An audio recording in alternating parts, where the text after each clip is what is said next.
In the land of grills, reverse sear steak versus sous vide steak. I'll tell you what, folks, I'm going to show you all the steps it takes to do sous vide, all the steps it takes to do reverse sear, and in the end, I'm going to tell you which one I like better. Oh man, it's going to be a good one. Let's get started. All right, let's get started with our steak. We've got two of our famous chuck eye steaks here. They're both similar in size. I think this one's going to go on reverse sear. That one's going to go sous vide. I've got Type 4 sous vide all set up here. I'll leave a link down below to the review we did on this thing. When it comes to sous vide, this is the top of the class right there. And we are preheating right now to 122 degrees. And then I think it's about 58 minutes. It's gonna go in. So I'm gonna get it in the bag. And then once this is up to temp, we're gonna put it in and give you a look. Right, the water is at temp. That took about 10 minutes. So about 10 minutes of prep time here. It doesn't take much to put your seasoning on. I put a pat of butter in there. As people say you shouldn't, but I think it worked pretty good. Got my weight on the bottom, and I'm just going to roll this in here. Just like that. Press next. And I did all that. Start cooking. So it says right there it's gonna take 59 minutes.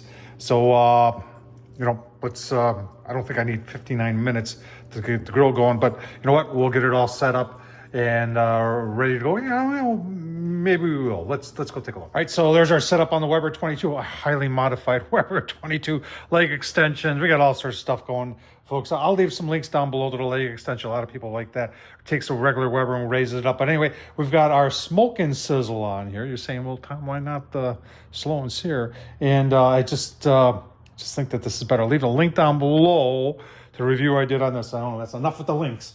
B&B in there. We're gonna get that fired up, get some smoke going on there, and then we'll get our steak on the indirect side. And I am gonna try and get it to exactly 122 internal, and then we're gonna sear it on that side. Let's get the grill going. And with about 45 minutes left with the sous vide, we've got our indirect going.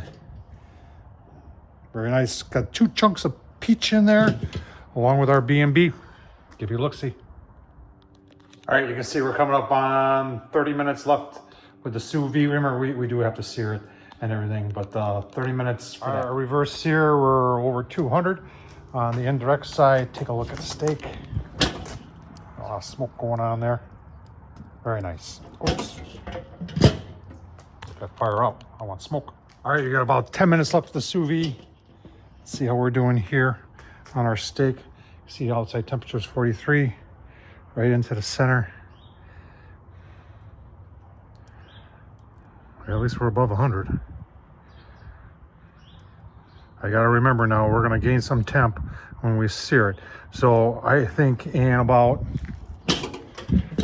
10 minutes, we'll be pretty close to getting it close to 122 and then searing it on the Weber.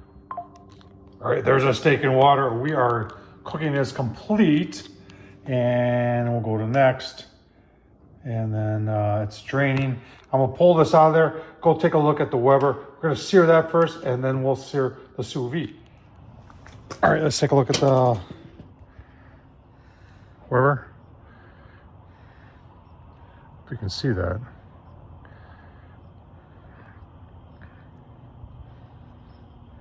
We're definitely there. Oh, that's pretty gosh darn close. There he is, 122, probably gonna be 123.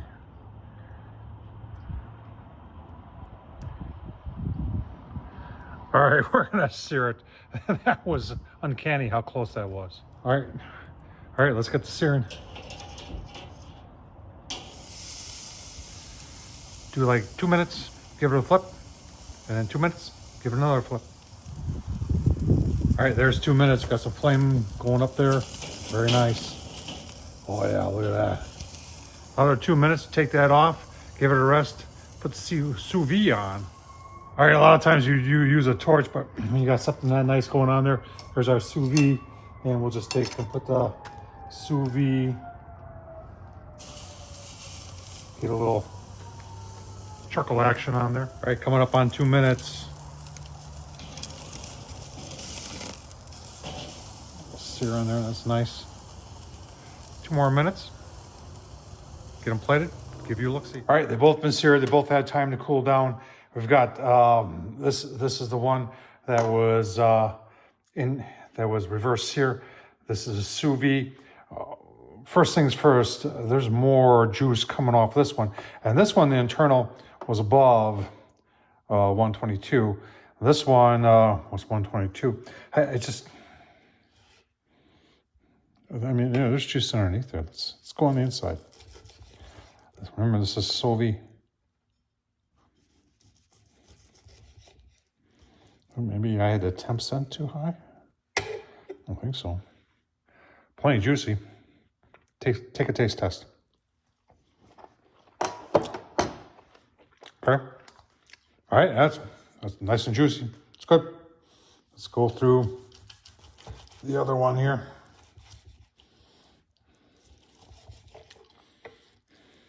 Look at that. You know what?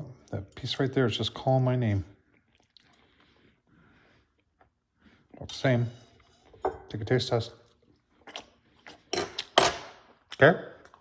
All right, let's talk about the final results here. They're both done to my liking. I thought the Sous Vide was a little bit more tender than the reverse sear. Obviously, there was a heck of a lot more smoke there than there was there, and that's to be expected. Which one do I like better? You know what?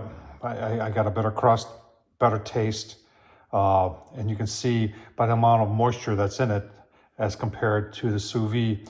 The reverse sear, in my opinion, takes home the cake. It's the best steak. Sous Vide, nothing wrong. I mean, I tell you what, I like the concept.